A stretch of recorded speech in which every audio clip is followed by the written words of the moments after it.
Poirot found Jacqueline de Belfort sitting on the rocks directly overlooking the Nile.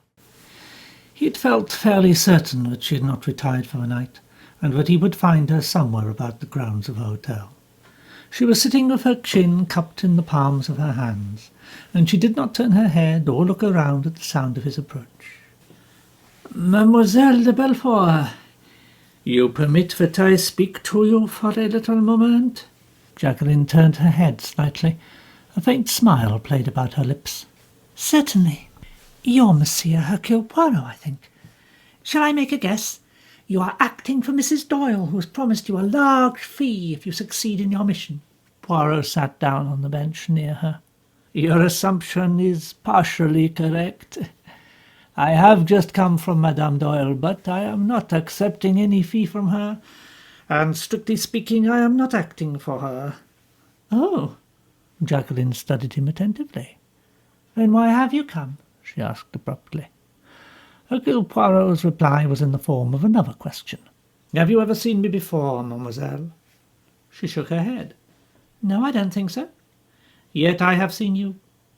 I sat next to you once at chez ma tante. You were there with Monsieur Simon Doyle." A strange mask-like expression came over the girl's face. "I remember that evening. Since then many things have occurred." "As you say, many things have occurred." "Mademoiselle, I speak as a friend. Bury your dead." "What do you mean?" "Give up the past. Turn to the future. What is done is done. Bitterness will not undo it." "I'm sure that would suit dear Lynette admirably." "Oh, I am not thinking of her at this moment. I am thinking of you. You have suffered, yes, but what you are doing now will only prolong the suffering." She shook her head. "You're wrong. There are times I almost enjoy myself." "And that, mademoiselle, is the worst of all." "You're not stupid. I believe you mean to be kind." "Go home, mademoiselle. You are young, you have brains, the world is before you." Jacqueline shook her head slowly. "You don't understand, or you won't. Simon is my world." "Love is not everything, mademoiselle. It is only when we are young that we think it is."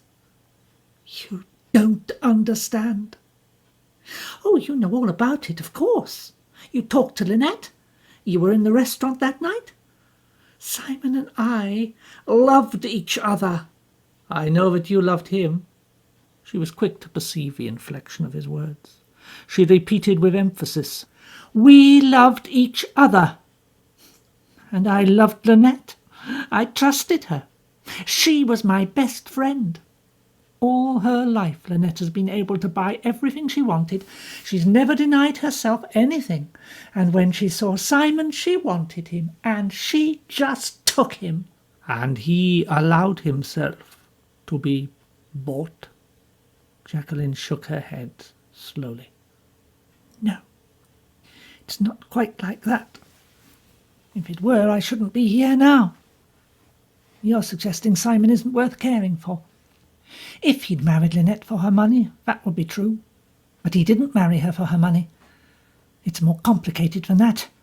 There's such a thing as glamour, Monsieur Poirot. Money helps that. Lynette had an atmosphere, you see. She was the queen of a kingdom, the young princess, luxurious to her fingertips. It was like a stage setting.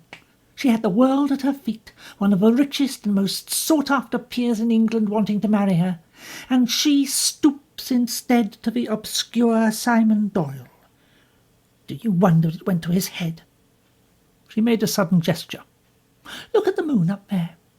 You see her very plainly, don't you? She's very real. But if the sun were to shine, you wouldn't be able to see her at all. It was rather like that. I was the moon. When the sun came out, Simon couldn't see me any more. He was dazzled. He couldn't see anything but the sun. Lynette." She paused, then she went on. "So you see, it was glamour. She went to his head. And then there's her complete assurance, her habit of command. She's so sure of herself that she makes other people sure. Simon was weak, perhaps, but then he's a very simple person. He would have loved me only, if Lynette hadn't come along and snatched him up in her golden chariot. And I know perfectly that he wouldn't have fallen in love with her if she hadn't made him. That is what you think, yes? I know it. He loved me. He will always love me. Even now. A quick answer seemed to rise to her lips, then be stifled. She looked at Poirot, and a deep burning colour spread over her face. She looked away, her head dropped down. She said in a low, stifled voice, "Yes, I know. He hates me now. Yes, hates me. He'd better be careful." With a quick gesture, she fumbled in a little silk bag that lay on the seat. Then she held out her hand. On the palm of it was a small, pearl-handled pistol. A dainty toy it looked. Nice little thing, isn't it? Looks too foolish to be real. But it is real. One of those bullets would kill a man or a woman. And I'm a good shot. When I went home as a child to my mother, to South Carolina, my grandfather taught me to shoot. He was the old-fashioned kind that believes in shooting, especially when honour is concerned. My father, too, he fought several duels as a young man. He was a good swordsman. He killed a man once. That was over a woman. So you see, Monsieur Poirot, I've hot blood in me. I bought this when it first happened. I meant to kill one or other of them. The trouble was I couldn't decide which. Both of them would have been unsatisfactory. If I'd thought that Lynette would have looked afraid, but she's got plenty of physical courage. She can stand up to physical action. And so then I thought I'd wait. That appealed to me more and more. After all, I could do it any time. It would be more fun to wait and think about it. And then this idea came to my mind, to follow them. Whenever they arrived at some faraway spot and were together and happy, they would see me. It worked. It got Lynette badly, in a way nothing else could have done. It got right under her skin. That was when I began to enjoy myself, and there's nothing she can do about it. I'm always perfectly pleasant and polite. There's not a word they can take hold of. It's poisoning everything for them. Poirot grasped her arm. "Be quiet. Quiet, I tell you." Jacqueline looked at him. "Well?" Her smile was definitely challenging. "Mademoiselle, I beseech you. You do not know what you are doing." "Leave dear Lynette alone, you mean?" "It is deeper than that. Do not open your heart to evil." Her lips fell apart. A look of bewilderment came into her eyes. Poirot went on gravely. "Because if you do, evil will come. Yes, very surely evil will come. It will enter in and make its home within you. And after a little while, it will no longer be possible to drive it out." Jacqueline stared at him. Her glance seemed to waver, to flicker uncertainly. I don't know. You can't stop me." "No, I can't stop you." His voice was sad. "Even if I were to kill her, you couldn't stop me?" "No, not if you were willing to pay the price." Jacqueline de Belfort laughed. "Oh, I'm not afraid of death. What have I got to live for? I suppose you believe it's very wrong to kill a person who has injured you, even if they've taken away everything you had in the world." "Yes, mademoiselle, I believe it is an unforgivable offence to kill." "And you ought to approve of my present scheme of revenge, because, you see, as long as it works, I shan't use that pistol. But I am afraid, yes, afraid sometimes. It all goes red. I want to hurt her, to stick a knife into her, to put my dear little pistol close against her head and then just press with my finger. Oh!" The exclamation startled him. "What is it, mademoiselle?" She turned her head and was staring into the shadows. Someone is standing over there. He's gone now. Hercule Poirot looked round sharply. The place seemed quite deserted. There seems no one here but ourselves, mademoiselle. In any case, I have said all I came to say. I wish you good night. Jacqueline got up too. She said almost pleadingly, You do understand that I can't do what you ask me to do? Poirot shook his head. No, for you could do it. There is always a moment. Your friend Lynette. There was a moment, too, in which she could have held her hand. She let it pass by. And if one does that, then one is committed to the enterprise and there comes no second chance. No second chance. She sat brooding for a moment. Then she lifted her head defiantly. Good night, Monsieur Poirot. He shook his head sadly and followed her up the path to the hotel. On the following morning, Simon Doyle joined Hercule Poirot as the latter was leaving the hotel to walk down to the town. Good morning, Monsieur Poirot. Good morning, Monsieur Doyle. You're going to the town? Mind if I stroll along with you? But certainly, I shall be delighted. The two men walked side by side, passed out through the gateway, and turned into the cool shade of the gardens. Then Simon removed his pipe from his mouth and said, I understand, Monsieur Poirot, that my wife had a talk with you last night. That is so? Simon Doyle was frowning a little. He belonged to that type of men of action who find it difficult to put thoughts into words and who have trouble in expressing themselves clearly. I'm glad of one thing. You made her realize that we're more or less powerless in this matter. There is no legal redress. Exactly. Lynette did not seem to understand that. Lynette's been brought up to believe that every annoyance can automatically be referred to the police. It would be pleasant if such were the case. There was a pause. Then Simon said suddenly, his face going very red as he spoke, It's infamous that she should be victimized like this. She's done nothing. If anyone likes to say I behaved like a cad, well, they're welcome to say so, as I suppose I did. But I won't have the whole thing visited on Lynette. She had nothing whatever to do with it. Poirot bowed his head gravely, but said nothing. Did you, have you talked to Jackie, Mr. Belfour? Yes, I have spoken with her. Did you get her to see sense? I am afraid not, Simon broke out irritably. Can't she see what an ass she's making of herself? Doesn't she realise that no decent woman would behave as she is doing? Hasn't she got any pride or self-respect? Poirot shrugged his shoulders. She has only a sense of injury, shall we say? Yes, but damn it all, man, decent girls don't behave like this. I admit I was entirely to blame. I treated her damned badly and all that. I should quite understand her being thoroughly fed up with me and never wishing to see me again, but this following me around, it's indecent. Making a show of herself. What the devil does she hope to get out of it? Perhaps revenge? Idiotic. I'd really understand better if she tried to do something melodramatic, like take a pot shot at me. You think that would be more like her, yes? Oh, frankly, I do. She's hot-blooded. She's got an ungovernable temper. I shouldn't be surprised at her doing anything while she was in a white-hot rage. But this spying business... Ugh. It is more subtle, yes. It is intelligent. Doyle stared at him. You don't understand. It's playing hell with Lynette's nerves. And yours? Simon looked at him with momentary surprise. Me? I'd like to wring the little devil's neck.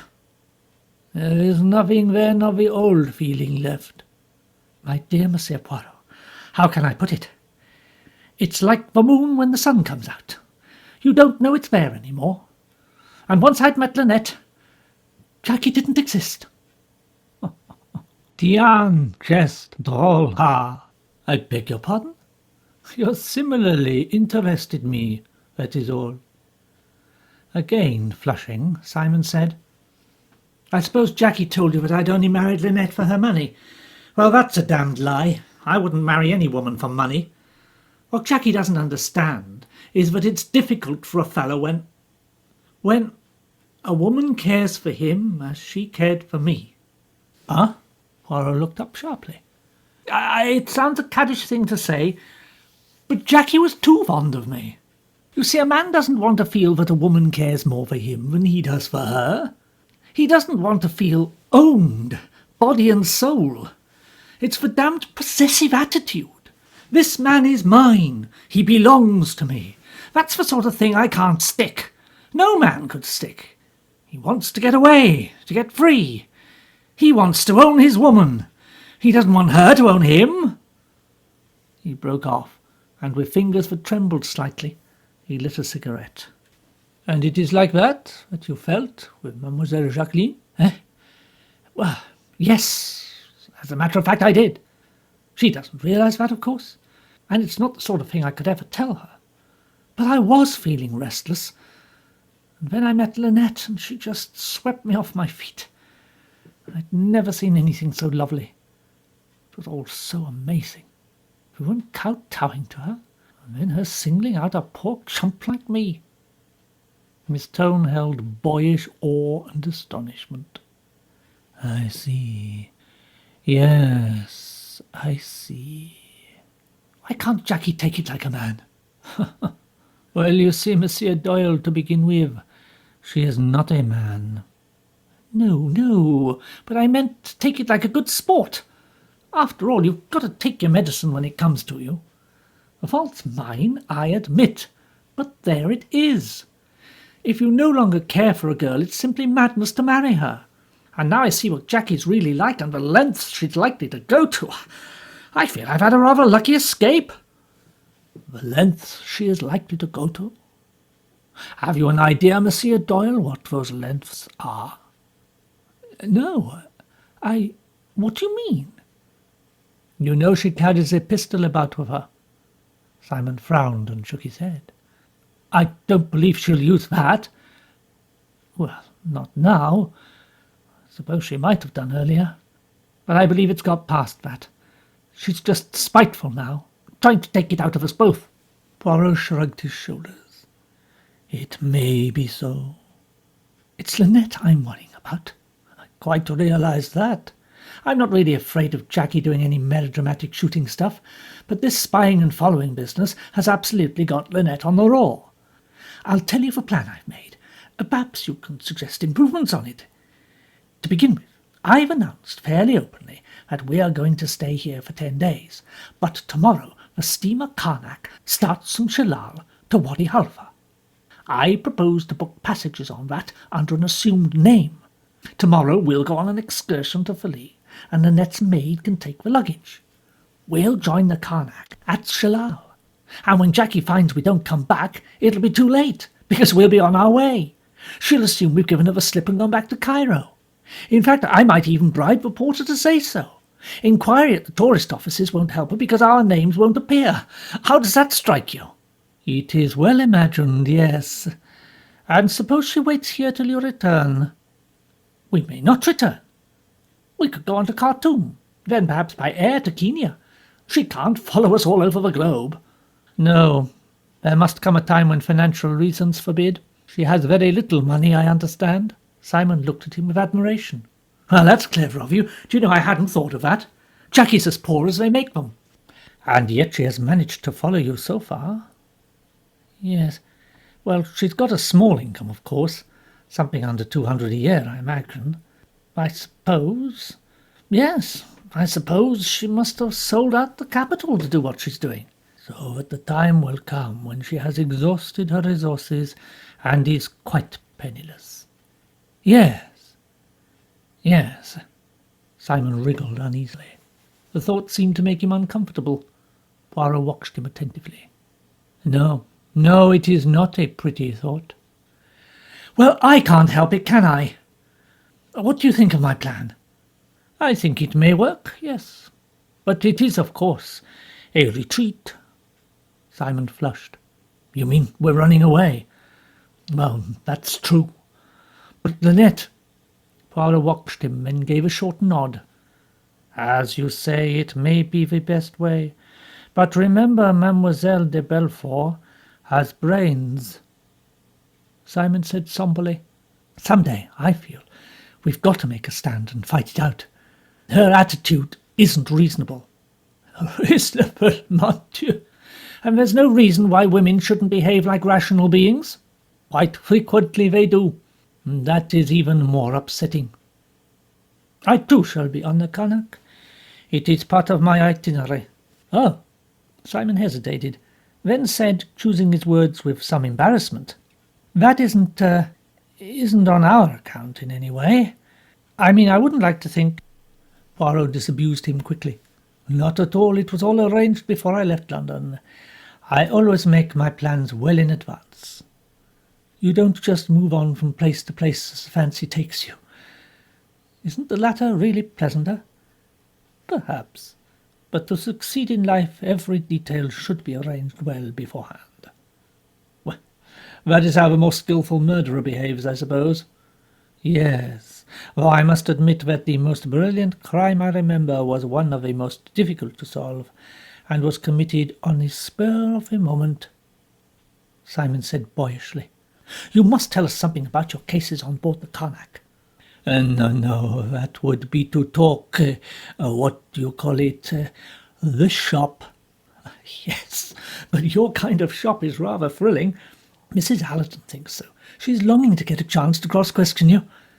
Mrs. Allerton, that is the charming grey-haired woman who has such a devoted son. Yes, she's on the Connacht too. Does she know that you... Certainly not. Nobody knows. I've gone on the principle that it is better not to trust anybody. An admirable sentiment, one I always adopt. By the way, the third member of your party, the tall, grey-haired man. Pennington. Yes, he is travelling with you? Not very usual on a honeymoon, you're thinking? Pennington is Lynette's American trustee. We ran across him by chance in Cairo. Ah, Raymond, you permit a question? She is of age, madame your wife? She isn't actually 21 yet, but she hadn't got to ask anyone's consent before marrying me. It was the greatest surprise to Pennington. He left New York on the Carmanic 2 days before Lynette's letter got there, telling him of our marriage, so he knew nothing about it. The Carmanic. It was the greatest surprise to him when we ran into him at Shepherd's. That was indeed the coincidence. Yes, and we found that he was coming on this Nile trip. Naturally we foregathered. Couldn't have done anything else decently. Besides that, it's been, well, a relief in some ways. You see, Lynette's been all strung up, expecting Jackie to turn up anywhere and everywhere. While we were alone together, the subject kept coming up. Andrew Pennington's a help that way. We have to talk of outside matters. Your wife has not confided in Mr. Pennington? No. Simon's jaw looked aggressive. It's nothing to do with anyone else. Besides, when we started on this Nile trip, we thought we'd seen the end of the business. Poirot shook his head. You have not seen the end of it yet. No, the end is not yet at hand. I am very sure of that. The same, Monsieur Poirot. You're not very encouraging.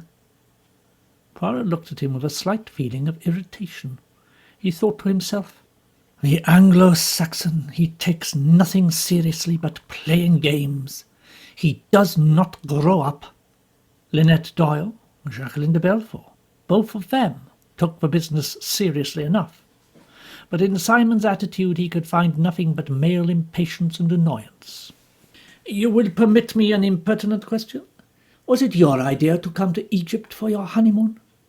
No, of course not. As a matter of fact, I'd rather have gone anywhere else. But Lynette was absolutely set upon it. And so... He stopped rather lamely. Naturally, said Poirot gravely. He appreciated the fact that if Lynette Doyle was set upon anything, that thing had to happen. He thought to himself, I have now heard 3 separate accounts of this affair. Lynette Doyle's, Jacqueline de Belfort's, Simon Doyle's.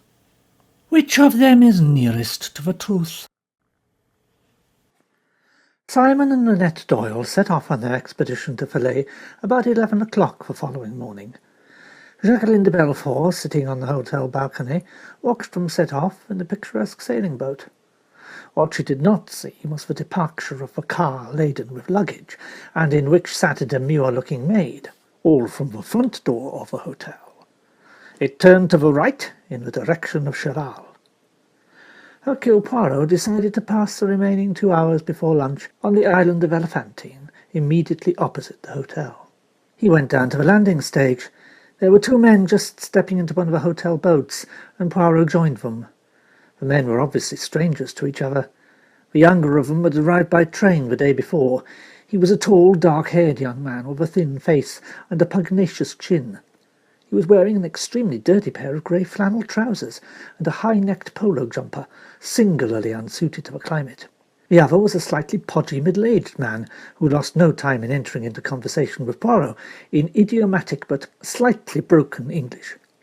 Far from taking part in the conversation, the younger man merely scowled at them both, and then deliberately turned his back on them, and proceeded to admire the agility with which the Nubian boatman steered the boat with his toes as he manipulated the sail with his hands.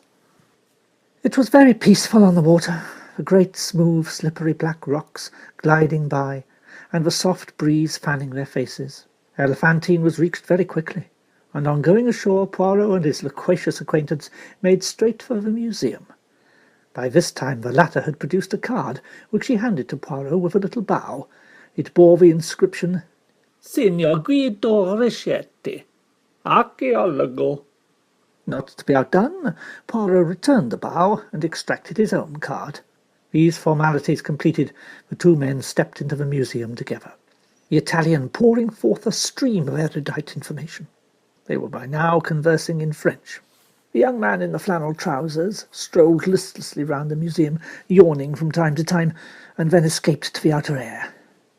Poirot and Signor Ricchetti at last found him. The Italian was energetic in examining the ruins, but presently Poirot, espying a green-lined sunshade which he recognized on the rocks down by the river, escaped in that direction. Mrs. Allerton was sitting on a large rock, a sketch-book by her side, and a book on her lap. Poirot removed his hat politely, and Mrs. Allerton at once entered into conversation. "Good morning. I suppose it would be quite impossible to get rid of some of these awful children." A group of small black figures surrounding her, all grinning and posturing and holding out imploring hands as they lisped "Baksheesh" at intervals, hopefully. "I thought they'd get tired of me," said Mrs. Allerton sadly. "They've been watching me for over 2 hours now, and they close in on me little by little, and then I yell 'Impshi!' and brandish my sunshade at them, and they scatter for a minute or 2. And then they come back and stare, and their eyes are simply disgusting, and so are their noses. I don't believe I really like children, not unless they're more or less washed and have the rudiments of manners." She laughed ruefully. Poirot gallantly attempted to disperse the mob for her, but without avail. They scattered and then reappeared, closing in once more. "If there were only any peace in Egypt, I should like it better. But you can never be alone anywhere. Someone is always pestering you for money, or offering you donkeys, or beads, or expeditions to native villages, or duck-shooting." "It is the great disadvantage, that is true."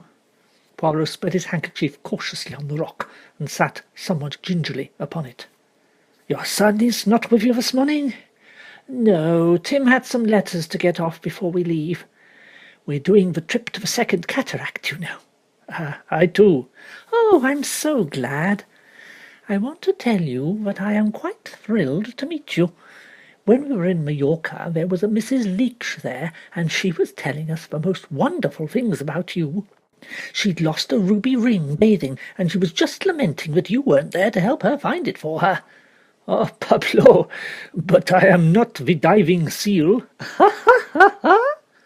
They both laughed. Mrs. Allerton went on.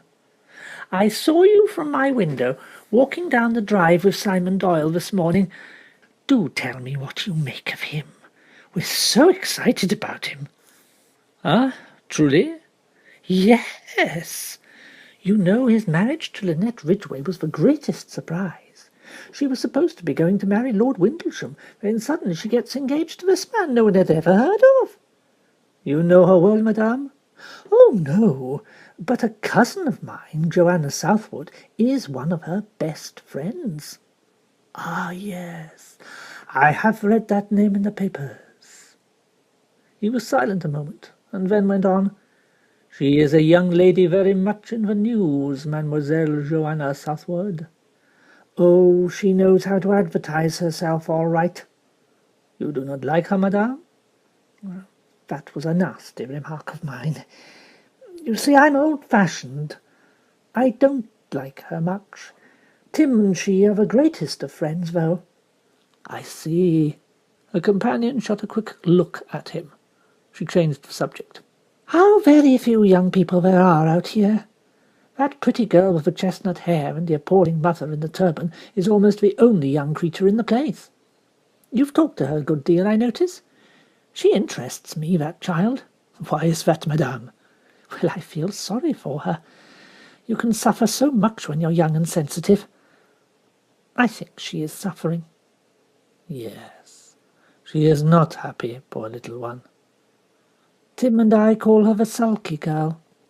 I've tried to talk to her once or twice, but she's snubbed me on each occasion.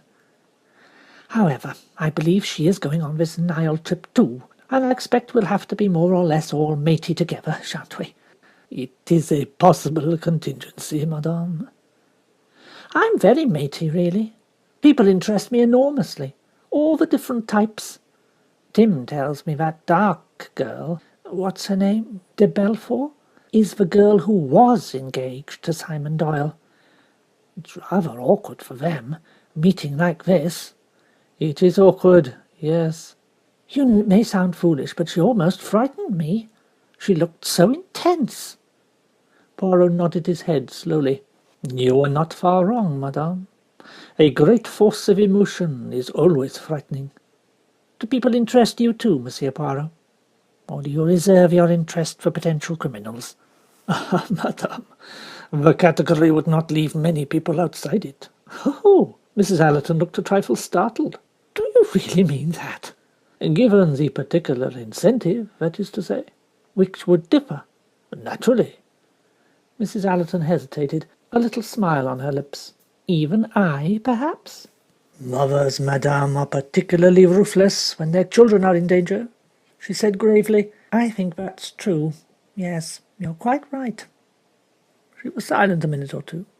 Then she said, smiling, "I'm trying to imagine motives for crime suitable for everyone in the hotel now. It's quite entertaining. Simon Doyle, for instance."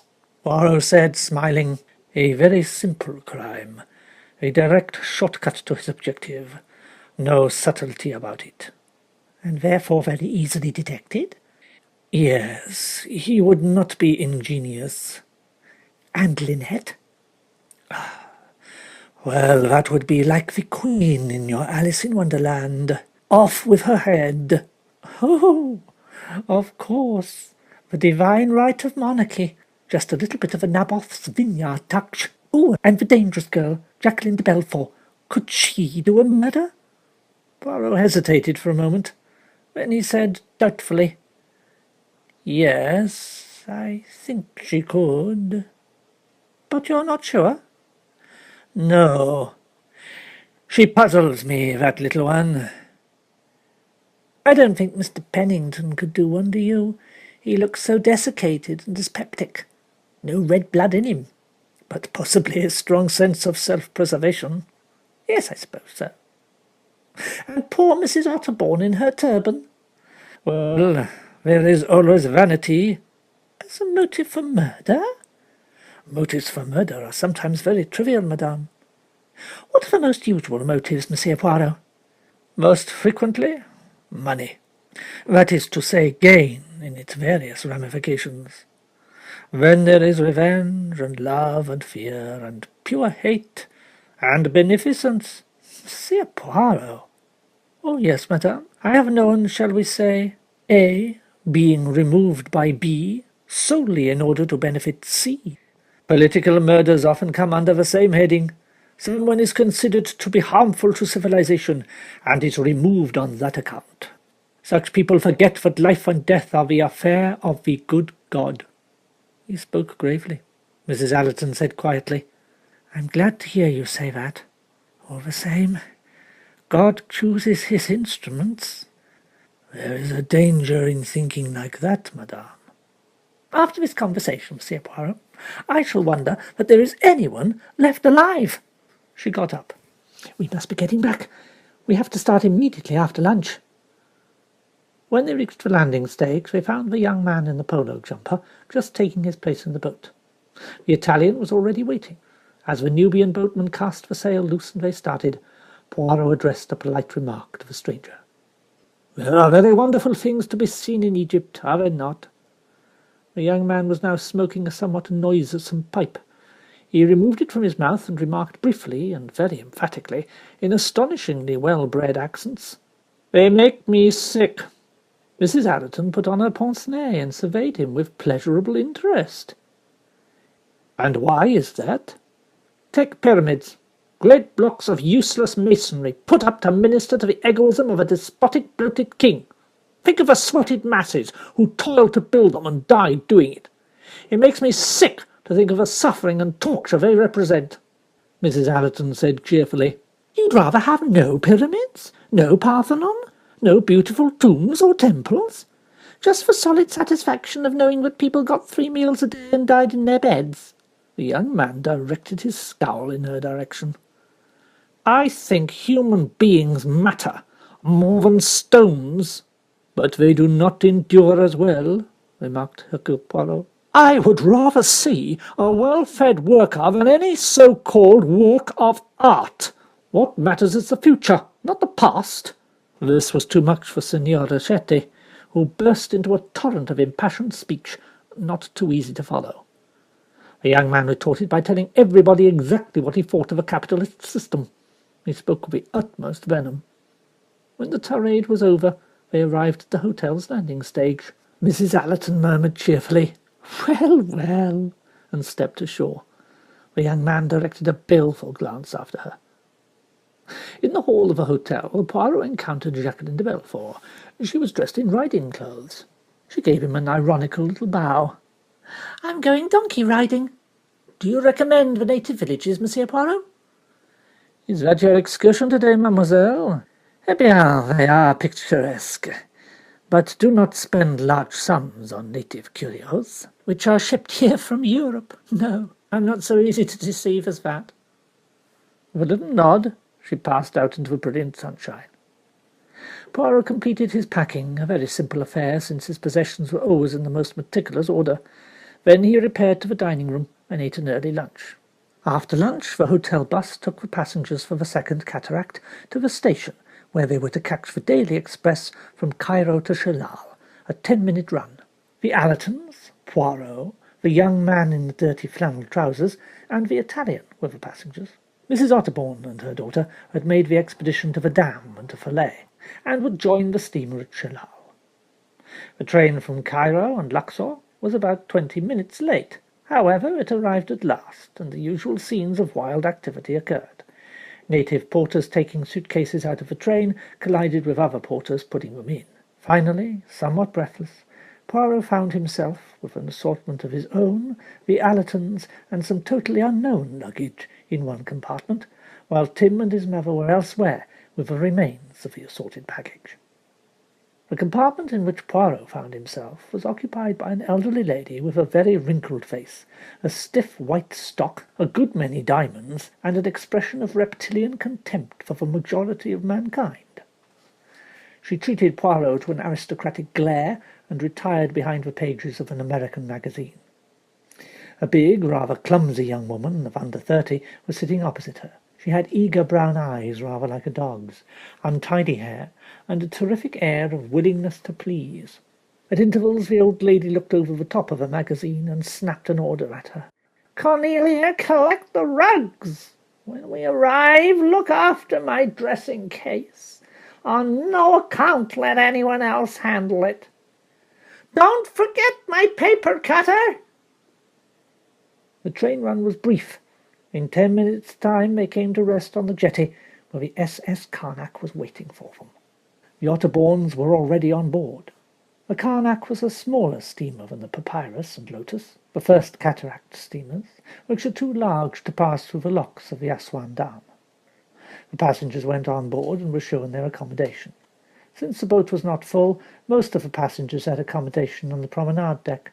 The entire forward part of this deck was occupied by an observation saloon, all glass enclosed, where the passengers could sit and watch the river unfold before them. On the deck below were a smoking room with a small drawing room, and on the deck below that, the dining saloon. Having seen his possessions disposed in his cabin, Poirot came out on the deck again to watch the process of departure.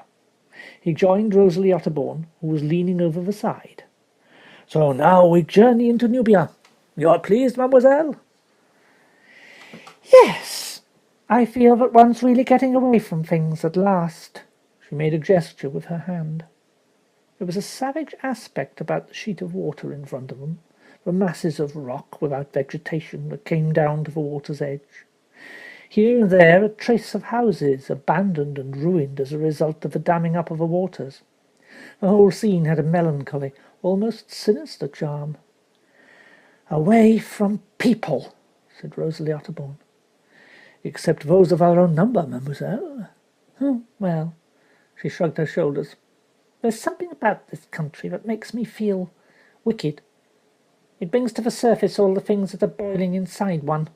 Everything's so unfair, so unjust." "I wonder you cannot judge by material evidence. Look at some people's mothers, and look at mine. There is no God but sex, and Salome Otterbourne is its prophet." "I shouldn't have said that, I suppose." Poirot made a gesture with his hands. "Why not say it to me? I am one of those who hear many things. If, as you say, you boil inside, like the jam, let the scum come to the surface, and then one can take it off with a spoon. So," he made a gesture of dropping something into the Nile. "Then it has gone." "What an extraordinary man you are." Her sulky mouth twisted into a smile. Then she suddenly stiffened as she exclaimed, "Well, here are Mrs. Doyle and her husband. I'd no idea they were coming on this trip." Lynette had just emerged from the cabin halfway down the deck. Simon was behind her. Poirot was almost startled by the look of her. So radiant, so assured, she looked positively arrogant with happiness. Simon Doyle, too, was a transformed being. He was grinning from ear to ear and looking like a happy schoolboy. "This is grand," he said as he too leaned on the rail. "I'm really looking forward to this trip, aren't you, Lynette? It feels somehow so much less touristy, as though we were really going into the heart of Egypt." His wife responded quickly. "I know, it's so much wilder somehow." Her hand slipped through his arm. He pressed it close to his side. "We're off, Lynn." The steamer was drawing away from the jetty. They had started on their 7-day journey to the second cataract and back. Behind them, a light silvery laugh rang out. Lynette whipped round. Jacqueline de Belfort was standing there. She seemed amused. "Hello, Lynette! I didn't expect to find you here. I thought you said you were staying in Aswan another 10 days. Well, this is a surprise." You didn't..." Lynette's tongue stammered. She forced a ghastly, conventional smile. "I didn't expect to see you, either." "No?" Jacqueline moved away to the other side of the boat. Lynette's grasp on her husband's arm tightened. Simon." All Doyle's good-natured pleasure had gone. He looked furious. His hands clenched themselves in spite of his effort at self-control. The two of them moved away a little. Without turning his head, Poirot caught scraps of disjointed words. "Turn back." "Impossible." "We could." "We can't run away forever, Lynn. We've got to go through with it now." It was some hours later. Daylight was just fading. Poirot stood in the glass-enclosed saloon, looking straight ahead. The Karnak was going through a narrow gorge. The rocks came down with a kind of sheer ferocity to the river flowing deep and swift between them. They were in Nubia now. He heard a movement. Lynette Doyle stood by his side. Her fingers twisted and untwisted themselves. She looked as he had never yet seen her look. There was about her the air of a bewildered child. "Monsieur Poirot, I'm afraid. I'm afraid of everything. I've never felt like this before. All these wild rocks, and the awful grimness and starkness. Where are we going? What's going to happen? I'm afraid, I tell you. Everyone hates me. I never felt like this before. I've always been nice to people. I've done things for them. And they hate me. Lots of people hate me. Except for Simon. I'm surrounded by enemies. It's terrible to feel that there are people who hate you. But what is all this, madame? It's nerves. I just feel everything is unsafe around me." She cast a quick, nervous glance over his shoulder. "How will all this end? We're caught here, trapped. There's no way out. We've got to go on. I don't know where I am." She slipped down onto a seat. Poirot looked down on her gravely. His glance was not untinged of compassion. How did she know we were coming on this boat? How could she have known? She has brains, you know. I feel as though I shall never escape from her. There is one plan you might have adopted. In fact, I am surprised that it did not occur to you. After all, with you, madam, money is no object. Why did you not engage in your own private dahabieh? If we'd known about all this. But you see, we didn't, then. And it was difficult. Oh, you don't understand half my difficulties. I've got to be careful with Simon. He's absurdly sensitive about money. About my having so much. He wanted me to go to some little place in Spain with him. He wanted to pay all our honeymoon expenses himself. As if it mattered. Men are so stupid. He's got to get used to living comfortably. And the mere idea of a dahabieh upset him. For needless expense. I've got to educate him gradually. She looked up and bit her lip vexedly, as though feeling that she'd been led into discussing her difficulties rather too unguardedly. She got up. "I must change. I'm sorry, Monsieur Poirot. I'm afraid I've been talking a lot of foolish nonsense."